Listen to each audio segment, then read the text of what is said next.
This is week 5 of your Devo to Go, and I hope you're sticking with it because there's still a lot to hear. Your guide this week is Dave Haas, and he's going to be talking about how you can save a life. Dave works with Teen Mania Ministries in Texas, challenging teens to take Jesus' life-giving message to the ends of the earth.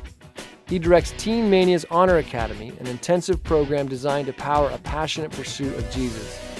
Dave's wife, Beth, is a cancer survivor.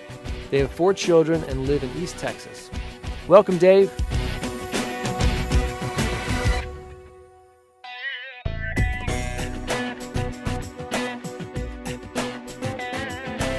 Hi there and welcome to week 5 of Devo to Go. My name is Dave, and I'll be your guide this week as we dig into the themes of To Save a Life. We live in a world with lots of noise. TV, iPod, friends, radio, siblings, etc., etc. There's a lot of noise.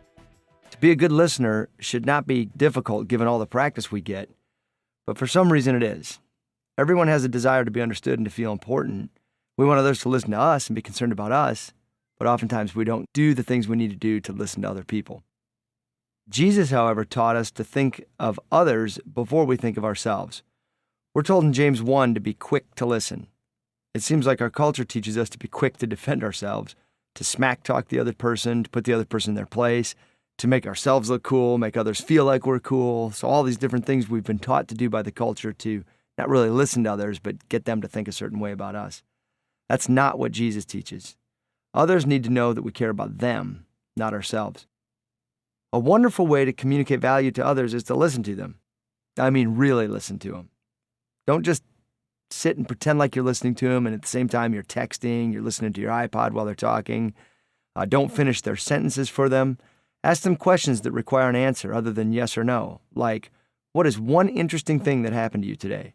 Or, what are you looking forward to in the next 2 weeks? This indicates to people that you're genuinely listening to them.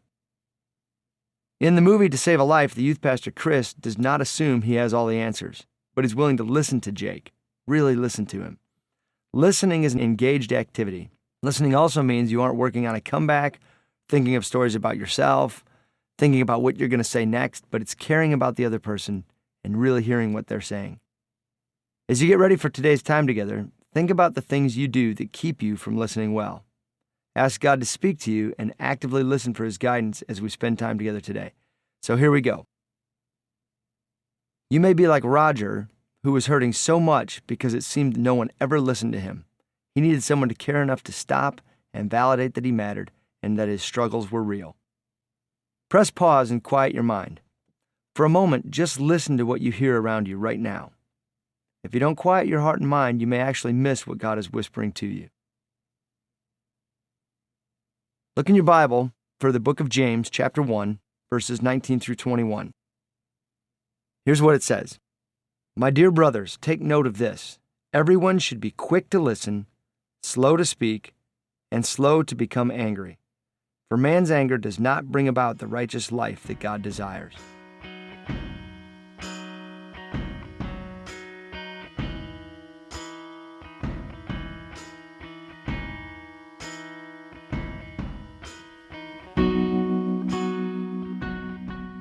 Have you been quick to speak, but a few seconds later you wish you'd not said something? Have you ever said something to your parents, for example, and then wished you hadn't said those words, or thrown out a comment to a friend and then wished you could pull it back? Maybe a friend was trying to tell you something about themselves and you jumped to conclusions, which resulted in a misunderstanding or even made your friend get angry. You just jumped to the conclusion because you weren't really listening to what they were saying. If that's ever happened to you, kind of think about what happened when you jumped to those conclusions and that situation occurred. When we're told to be quick to listen, what do you think listen actually means? How can you listen other than just using your ears? There will be many times, probably even today, when someone is talking and you will want to answer them right away. You're going to want to speak right away. As soon as they get done talking, you're going to want to give an answer. You're going to want to respond.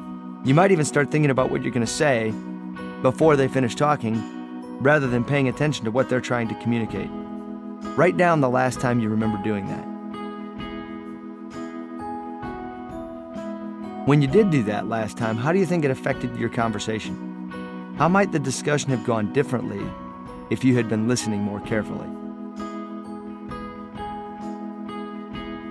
Today, after a friend or parent shares something with you, try this. When they share with you, try repeating back to them. Like say to them, here's what I think I hear you saying, and then say it back to them. Or here's what I think you said, and then say it back to them. This is a great way to figure out if you're really listening, and it'll really improve your communication with that person. It's called active listening. And it shows your heart that you really are wanting to understand what they're saying rather than just making your point. Another thing you can do when you're listening to someone, think to yourself, how does this person make me feel? Now that may sound a little contradictory, like now you're thinking about yourself, but if you do that, it will help you listen better to the words they're saying and the things that they're saying, not just with their words, but with their body language as well. Hey, one last thing. Listening is not always easy. Give the other person a chance. Try to understand what they're really saying, not just what the words are. You've been listening to these Devos for 29 days, and that shows you at least know how to listen. And you're learning to listen better every day. So keep it up and do a great job listening today.